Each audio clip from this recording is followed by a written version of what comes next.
Akashvani Adilabad 100.2 FM మనసు నిండా.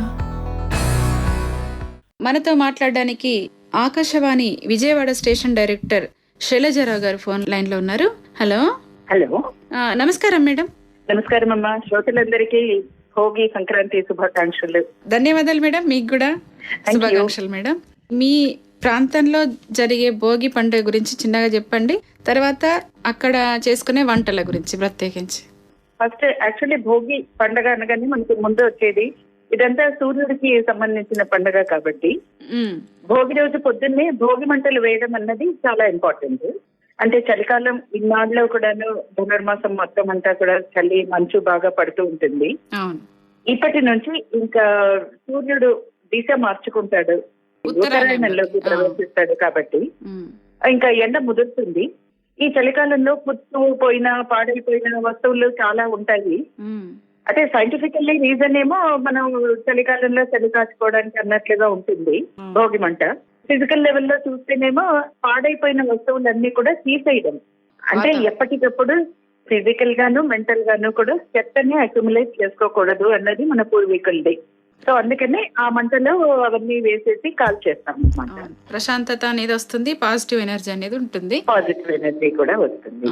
So అదొకటి ఇంపార్టెంట్ భోగి రోజు. ఆ తర్వాత ఈవినింగ్ చిన్నపిల్లలకి సేమ్ సూర్యుడికి గుర్తుగా రేగిపళ్ళు అంటారు, బద్రీ పుల్లాలు అంటారు.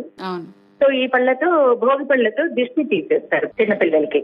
అంటే మా చిన్నప్పుడు అంతా కూడాను అందులో చిల్లర పైసలు, రేగిపళ్ళు, పూలు అన్ని వేస్తే అది పిల్లలు పేరెంటానికి వచ్చిన పిల్లలందరూ ఎగబడిపోయి అవి ఏరుకోవడము. అంటే ఇప్పట్లో లాగా భేషజాలు, సిగ్గులు అవేమీ ఉండేవి కావమ్మా. అవును, కరెక్ట్. బాల్యం చాలా మధురంగా ఉండేది. ఒకరింటికి ఒకరు వెళ్ళటము, it all use to be very funny అన్నమాట. అంటే పండుగ పరమాత్మ ఏంటి అంటే ఆనందం, కుటుంబ సభ్యులందరూ కలిసి చేసుకునేది పండుగ. అండ్ ఇది మనకి పంటలు ఇంటికి వచ్చే పండుగ కాబట్టి భోగి నుంచి కనుమ దాకా కూడాను లోకల్ గా దొరికే వస్తువులతో మాత్రమే వంటలు కూడా చేసుకునే వాళ్ళం. అందులో ముఖ్యంగా మా ప్రాంతాల్లో, అంటే నేను కర్ణాటకకి చెందిందాన్ని, మాకు జొన్న చాలా ఎక్కువగా పండుతుంది. సో మీరు అడిగారు అంటే లోకల్ గా మీరు చేసుకునే వంటలు ఏంటి అని చెప్పి. నేను కర్ణాటక నేటివ్ని కాబట్టి ఈ రోజు మన ప్రాంతాలు పక్క పక్కనే కాబట్టి ప్రాంతాల్లో యూజ్ చేసే జొన్న పిండిని యూజ్ చేసుకుని సర్వపిండి ఒకటి స్పెషల్ గా, అంటే మామూలుగా సర్వపిండి బియ్యం పిండితో చేస్తాం కదా.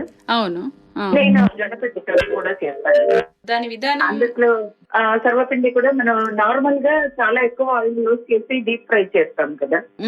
అది కాకుండా ఈ కాలానికి సూటబుల్ గా, అంటే మనం పాత పద్ధతులు వదలకుండా నేటి కాలానికి తగ్గట్టుగా మలుచుకుంటే పిల్లలు కూడా ఇష్టంగా తినేస్తారు పిజ్జా బర్గర్ ప్లేస్ లో. సో అది పర్ఫెక్ట్ అన్నమాట. And it is all very very tasty. బియ్యం పిండి సర్వపిండితో కన్నా ఇది ఇంకా చాలా ఎక్కువగా టేస్టీగా బాగా క్రిస్ప్ గా వస్తుంది. అది చెప్తాను. చెప్పండి. దీనికి మనకు కావాల్సిన వస్తువులు ఫస్ట్ ఏంటంటే జొన్న పిండి 2 కప్పులు, ఒక ఉల్లిగడ్డ, దీన్ని మనం ఒక 4-5 పచ్చిమిరపకాయలు, కొంచెం పల్లీలు, నువ్వులు, అవి అల్లం, కొంచెం కరివేపాకు, ఉప్పు. ఈ ఉప్పు కూడా రాళ్ళు ఉప్పు వాడితే మంచిది, కల్లుప్పు. ఇవన్నీ కలిపి కచ్చాపచ్చాగా దంచుకోవాలి. దంచుకుని కొంచెం నీళ్లు వెచ్చగా ఉండాలి. జొన్న పిండిలో గ్లూటెన్ ఉండదు, బియ్య పిండిలో కూడా గ్లూటెన్ ఉండదు, అందుకని మనం కొంచెం వెచ్చగా ఉండే నీళ్లతో కలుపుకుంటాము. ఇది కలుపుకోవడానికి నీళ్లు వెచ్చబెట్టుకోవాలి. ఉప్పుడు అంటారు ఇక్కడ. పిండి బాగా నీట్ గా జల్లించుకుంటే ఏంటంటే అందులో ఎయిర్ వెళ్తుంది. కేక్స్ కైనా, రొట్టెలకైనా, దేనికైనా పిండి జల్లించుకుని వాడితే ఎప్పుడు కూడా చాలా మృదువుగా వస్తుంది అనమాట. సో పిండి ఒక్కసారి జల్లించేసుకుని అందులో మనం కచ్చపచ్చగా దంచుకున్న ముద్ద వేసేసుకోవాలి. ఇక్కడ ఒక చిన్న టిప్ చెప్తాను మీకు. మామూలుగా మనం ఏం చేస్తామంటే ఎక్కడైనా ఏ ఫుడ్ అయినా సరే క్రీమీగా ఉండాలి అంటే మనం జీడిపప్పు నానబెట్టి రుబ్బటము, అంటే కర్రీస్ లో అయితే మనం కాజు గ్రైండ్ చేసి వేస్తాం, లేకపోతే క్రీమ్ వాడతాం, విప్డ్ క్రీమ్. అంటే ఆ క్రీమ్ ని బాగా చిలకొట్టేసేసి దాన్ని వాడతాం. సో ఇది రెండు కూడాను కొంత ఆరోగ్యానికి మంచిది కాదు అన్నది ఈ మధ్య కాలంలో వినిపిస్తుంది కదా. అంటే వెయిట్ గెయిన్ కానివ్వండి, లైఫ్ స్టైల్ డిసీజెస్ కానివ్వండి. అవును, కరెక్ట్. అందుకని ఇవి రెండు కూడా వాడకుండా వీటికి ఏ మాత్రం తీసుకోకుండా అంతకన్నా ఎక్కువ టేస్ట్ కలిగేది ఒక పదార్థం ఉంది. Healthy healthy. అదేంటంటే మన చాలా నార్మల్ గా రోజు ఇంట్లో వాడుకునే అవిసె గింజలు, ఫ్లాక్స్ సీడ్స్ అంటారు. ఇది కేవలం ఒక చిన్న చెంచా.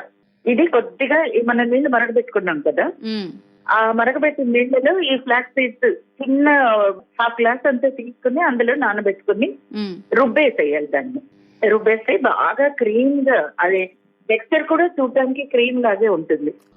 దీన్ని ఆ పిండిలో మనం ఏదైతే జొన్న పిండి దంచుకున్న ముద్ద ఉంది కలిపి పెట్టుకున్నామో అందులో ఈ ఫ్లాక్స్ గింజల ముద్ద కూడా వేసేసి వేడి నీళ్ళు వేసి కలుపుకోవాలి.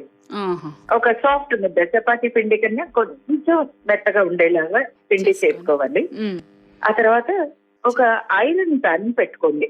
ఎప్పుడు కూడా నాన్ స్టిక్. నార్మల్ అయితే మనం సర్వపిండి డీప్ ఫ్రై చేస్తాం, ఇది డీప్ ఫ్రై చేయాల్సిన అవసరం లేదు.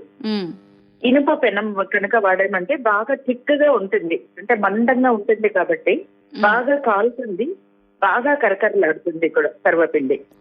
సో దీంతో ఒక అరటాకు మీద కానీ పాల కవర్ మీద కానీ కొద్దిగా తడి చేసుకుంటూ, నూనె నెయ్యి వాడక్కర్లేదు, తడి చేసుకుంటూ నిమ్మకాయంత ఉండని తీసుకుని వాటిని సర్వపిండి లాగా తట్టుకుని పెనం బాగా హీట్ అయ్యాక దాని మీద పెట్టాలి, వేసేసేయాలి.